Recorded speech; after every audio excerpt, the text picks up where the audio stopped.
It's 10 p.m. Do you know where your children are?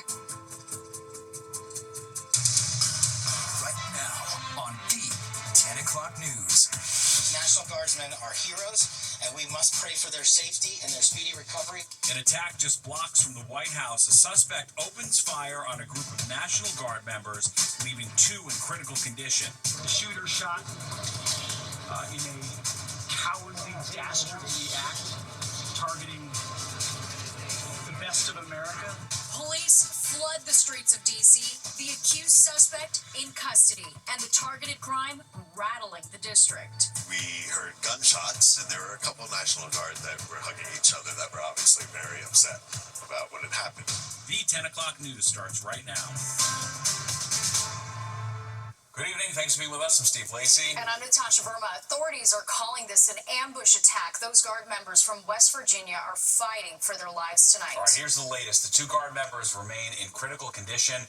The suspect was also shot, sources identifying him as an Afghan national. Now, in response, the Trump administration ordering another 500 members of the National Guard to Washington. There are around 2,200 already patrolling the district, and President Trump just spoke moments ago. This heinous assault was an act of evil, an act of hatred, and an act of terror. It was a crime against our entire nation. It was a crime against humanity. The hearts of all Americans tonight are with those two members of the West Virginia National Guard and their families. And we have team coverage for you tonight. Teresa Friello has the eyewitness stories. But first, Duarte Geraldino is tracking the developments. And Duarte, you have new details about the suspect. That's right, Steve, Natasha. D.C. police say the two guardsmen are in critical condition. And tonight, law enforcement sources have identified the suspected gunman. He's an Afghan national who entered the United States back in 2021 under a humanitarian parole. Now, his name is Rahmanullah Lakwal. Now, humanitarian parole is this temporary status many Afghans got after the fall of Kabul. It allowed them, and him in particular, to live and work here while he went through additional vetting. Now, officials say he'd been living in Washington state. Investigators believe he acted alone. So far, police have not identified a motive. Now, the shooting, which officials have described as a targeted shooting, happened just after 2 this afternoon at 17th and 8th Streets in Northwest. That's about 2 blocks away from the White House. Police say the suspect came around a corner and just opened fire on the guardsmen. At least one of them, we're told, shot back. DC Fire and EMS say they transferred all 3 people, the 2 guardsmen and the suspect, to the hospital. Police tape blocked off several streets, fire trucks and police cars. They lined the area with their lights flashing. And at one point, a helicopter landed on the National Mall as crews were rushing in. Secret Service agents and ATF teams also responded. Both the individuals, the Guard members, they are in critical condition in a local hospital at this time being treated.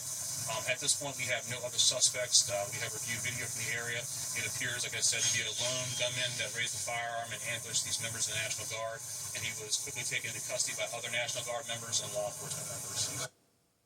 President Trump was in West Palm Beach when the shooting happened. Now, after he was briefed, he ordered 500 additional National Guard troops for Washington, and the White House is saying that request is in direct response to today's attack. Now, more than 300 Guard members from West Virginia and other states have been patrolling the Capitol since August. That order brought them into support security in that area, and this is an issue that has now been thrown into the spotlight after today's ambush. To recap, 2 West Virginia Guardsmen are in critical condition. A suspect is in custody, and investigators believe he acted alone in an ambush attack that happened just blocks away from the White House. We're going to keep you posted on this story as it develops. Steve? Very well. All right. Thanks, Duarte. And the shooting unfolding during a busy time with many visiting Washington for the holiday. Fox 6's Teresa Friello is live in the newsroom. Teresa, many people watched this happen. Yeah, they certainly did. It happened in broad daylight, Natasha and Steve, just 2 blocks, as you mentioned, from the White House. So if you're familiar with D.C., you know that is quite close to really the epicenter of the city. Now, based on the information from authorities, this shooting was a targeted attack, but it really came out of nowhere. 1 minute, you're dealing with a quiet afternoon in the nation's capital. The next, Troops are engaging in an exchange of gunfire and attempting to defend their own and neutralize a suspect. All the while, tourists and locals watch from the sidewalk and even in the back of an Uber. I was in the Uber, I heard right in front of 17th Street, and I heard boom, boom, 2 times. And then the Uber driver said, why are all these people running? So then I look out the window, and it's little children, adults running, children on both sides of the street, running in the opposite direction. The supervision is saying to the children, go, go, run. And then I heard help, help in the direction of the shooting. The National Guard member was covered in blood on his head, and there was countless personnel around him, and they put him in a truck, and a minute later they were gone. They had one person pinned down and yelling at him to stay down, and then there were 2 National Guards on the ground. One, it looked like they were trying to resuscitate, and then there were a couple of National Guard that were hugging each other that were obviously very upset about what had happened. Only, according to local law enforcement, only the National Guardsmen were injured. No pedestrians or bystanders were hit with stray gunfire. Natasha. All right, Teresa, thank you so much. We brought you this breaking news live on the Fox Local app. You can download the free app to take the news on the go. All right, final touches underway for tomorrow's Macy's Thanksgiving Day Parade, including tight security to keep performers and spectators safe. And we have live team coverage for you tonight. Nick Gregory is tracking the windy weather, and Richard Jacobus is on the Upper West Side where the balloons are ready to go. All right, first, Linda Schmidt has the safety plan straight from the NYPD. Linda.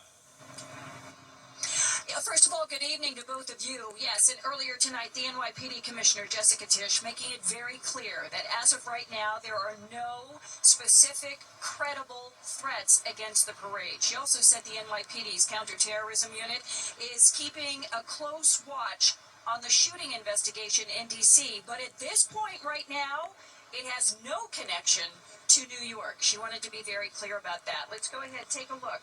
Because tomorrow, the NYPD is expecting about 3.5 million spectators to line the 2.5-mile route of the parade. And as they are with all large-scale events here in the city, they are prepared because they are used to it. They've been doing it now for decades. This year, Police Commissioner Tisch saying that there will be more drones in the air and police officers, both in uniform and undercover.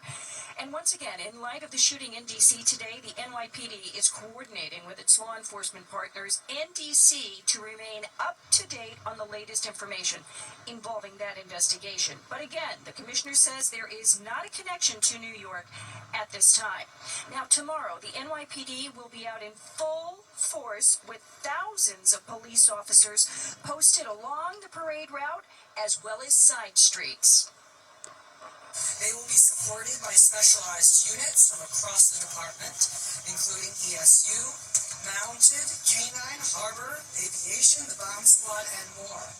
Our helicopters and our drones will be deployed to enhance our patrol coverage on the ground, and there will be hundreds of NYPD and DSNY blocker vehicles strategically positioned along the route. And by the way, there are plenty of items that are prohibited out here along the parade route tomorrow. They include coolers, oversized bags, strollers. You're not allowed to have bicycles, your pets, drones, and of course, alcohol. Back inside to you. Yeah, all good reminders. Linda, thank you so much. Well, the iconic balloons coming to life on the Upper West Side, they are ready to float down Manhattan and bring joy to millions lining the route. That's a cool little time-lapse video right there. Richard Jacobus live on the Upper West Side, where people got an up-close preview tonight of what the world will see in action tomorrow. Richard. Well, Steve, Natasha, those legions of loyal balloon fanatics have come and gone thanks to yet another round of rain. But let me tell you, there's still a lot of excitement here because these balloons are in their full glory already for the 99th Macy's Thanksgiving Day Parade that steps off tomorrow. Derpy the Tiger is probably the hit of the night. Shrek and Donkey on the other side. And earlier today, Minnie Mouse was kicking up her heels for her first ever parade appearance. There are many newbies this year, including Calling All Space Rangers, Buzz Lightyear, and It's-a-me, Mario, Super Mario, and of course the classics like Snoopy and the lovable Pillsbury Doughboy. A little info for you. In total, 34 balloons will fly down 6th Avenue, along with 28 floats. And on each balloon, Macy says, up to 95 balloon handlers are in place for each one. There are clown crews, performers, marching bands, and we had so much fun earlier with the kids who make this night even better. The fun all kicking off with a K-pop Demon Hunters sing-along in front of Derpy, the balloon of the night.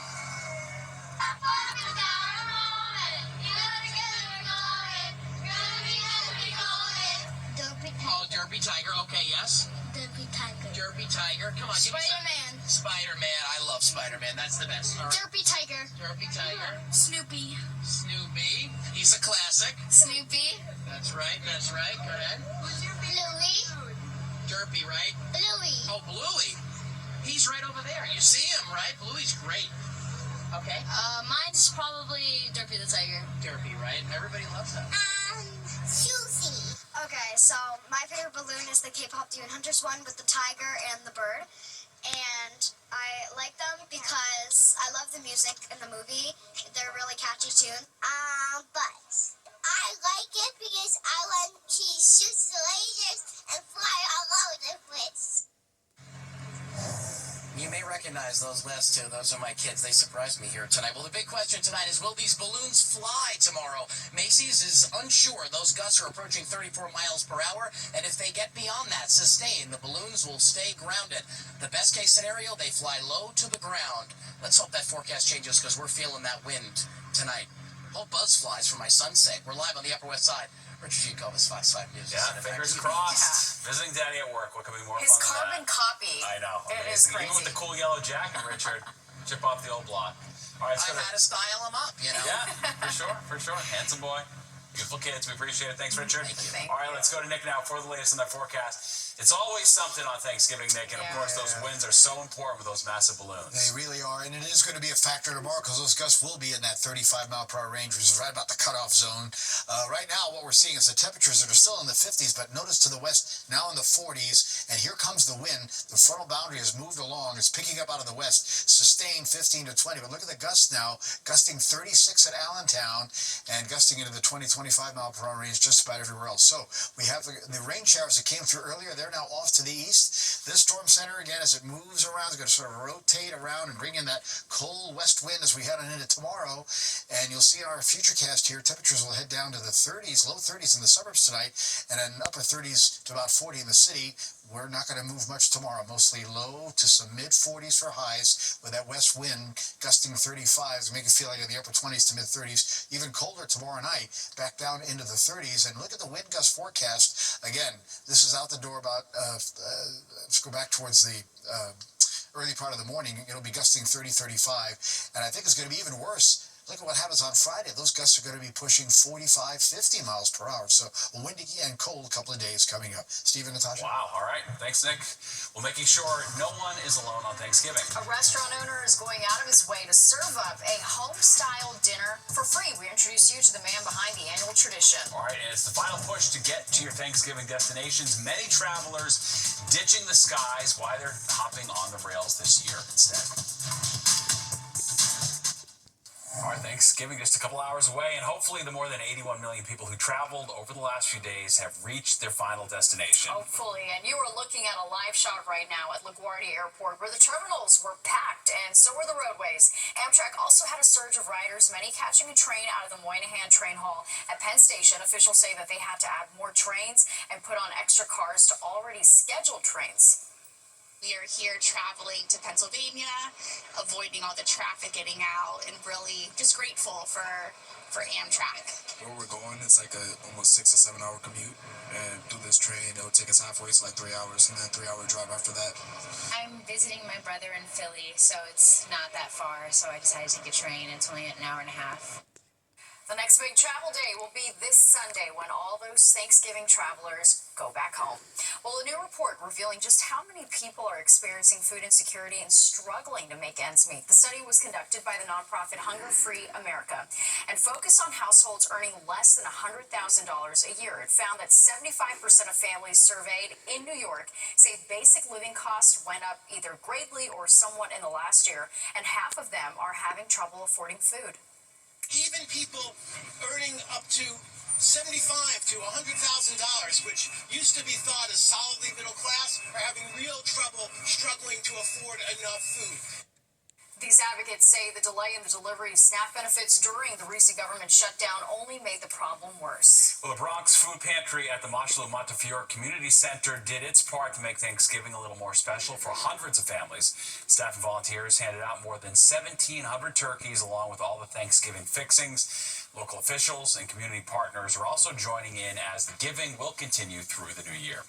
Well, a restaurant owner is going the extra mile to give thanks this holiday. He's opening up his eateries to make sure no one spends tomorrow's holiday alone. Fox 8's Kendall Green has his inspiring story. If you peek into any of Frank Presizano's restaurants, the feeling that you're in good company with family jumps out at you before you even walk in. And that's been Frank's intent all along, crafting his menu as an Italian chef and an Italian father. This whole menu is all my kids' favorite items from my other 3 restaurants. Families flock to his restaurant in the heart of the West Village, but so do those who come in as a party of one. We have tables like this, where you don't have to sit at a table. You can just sit here by yourself on your computer, have a meal, and, leave. And that's when I started thinking about, Thanksgiving. That thought sparked Frank's Thanksgiving tradition, going on 12 years old, at all 4 of his restaurants across the city, where those spending the holiday alone can get a hot meal on the house. We do the traditional stuff, we do turkey, we do gravy, we do stuffing, we do a chestnut and porcini stuffing inside the turkeys. But it's more than food he's serving on the menu. You're getting that experience you'd get if you're around your own loved ones. In fact, he's seen some customers come solo and return with their own company. So many single familiar faces returning as duos, which sparked yet another holiday tradition. For Valentine's Day, we give away free meals to the couples that met in our restaurants. We just ask that they send us their story. So for customers who show up with an appetite for a meal and a good conversation, Frank says you're at the right party on Thanksgiving, especially as a party of one. So for all the New Yorkers out there who are preparing to spend Thanksgiving alone, you don't have to, and there are 4 locations that'll make sure you're comfortable if you don't do it. Frankie? 11 a.m. to 1 p.m. this coming Thanksgiving. Please, if you're alone for Thanksgiving, come and spend it with family, us. We're an Italian neighborhood place. You won't feel uncomfortable. We'll take care of you, and the meal's on me. What else could you want? How about that? Kendall Green, Fox 5 News. That is really sweet that he does that. Very meaningful.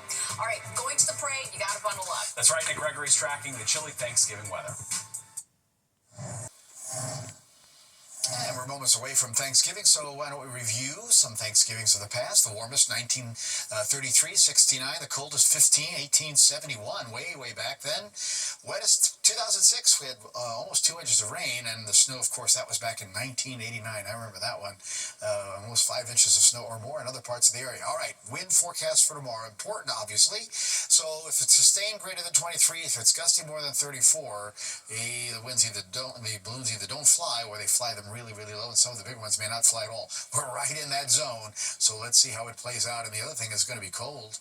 Clouds and sun will mix, and it's only going to be in the low 40s during the parade with the wind that's gusting like that. That means wind chills will be in the upper 20s to middle 30s. But we hit 59 today, 55 the low, way above average, 67 and 16 in the records. That record low, though, way back in 1880. Right now, 55, still mostly cloudy, but we're done with the rain that came through earlier in the evening. Winds out of the west now, sign that things are changing and the pressure rising. That's another sign that the cold front has moved on through. All right, we're starting to see a reflection of that. If we watch the temperatures here, 50s, Providence, Hartford, down to the city, low 50s to Belmar, but now 40s appearing as you go from Sullivan County there in Monticello over to Scranton, and the wind, as you see, picking up out of the west. Sustained speeds now, 10 to 20 miles per hour. The gusts are already starting to push to about 30 miles per hour. Well, we broke 60 in Newark, all the way down towards Trenton, and Belmar today was upper 50s everywhere else from New York City up towards Boston, 63, 70s down to Washington, D.C., and then 50s progressively westward. But look, that's what's happened now. These are the highs. These are the current temperatures. So it has dropped now into the 30s, even below freezing. Chicago, that's the cold air that's on the way and moving in our direction overnight. Here are the showers that we had earlier. See, they kind of came on through really fast, and now they've moved pretty much off towards the eastern edge of Long Island. So that's going to be no more of a problem for tonight. But you can see snow showers off to the north here with that system kind of rotating around. If you've got travel plans tomorrow to head to the Great Lakes region, western New York State, northwestern Pennsylvania, it's going to be tough. They're going to have some pretty heavy lake-effect snow squalls. It really will be quite treacherous travel. In some areas, travel will be impossible because of the high wind and the snow blowing everywhere. All right, for us, that's not the problem, but the wind is the problem. As you take a look at our futurecast here, the sky, again, becomes mainly clear for tonight. The wind picks up for tomorrow. We'll have a combination of clouds and sun, and you can already see the streamers here. Look at the lake-effect squalls really nailing western New York State, parts of Pennsylvania. We may see some of those flurries or snow showers make it here by Friday afternoon. 39 tonight in the city, low 30s in the burbs. We hit 45 tomorrow with clouds and sun and a strong wind, and then only low 40s Friday and Saturday. Still windy days, low 30s tonight. Rain later Sunday into early Monday, windy, and then Tuesday could bring a rain-snow problem as well. More of the 10 o'clock news when we come right back. All right, that does it for us tonight. A Fox 5 special, Weather Extremes, is next. If you missed any part of the 10 o'clock news, you can always catch an encore on our free streaming app, Fox Local. Where you can stream our newscasts anytime. Have a great night and happy Thanksgiving.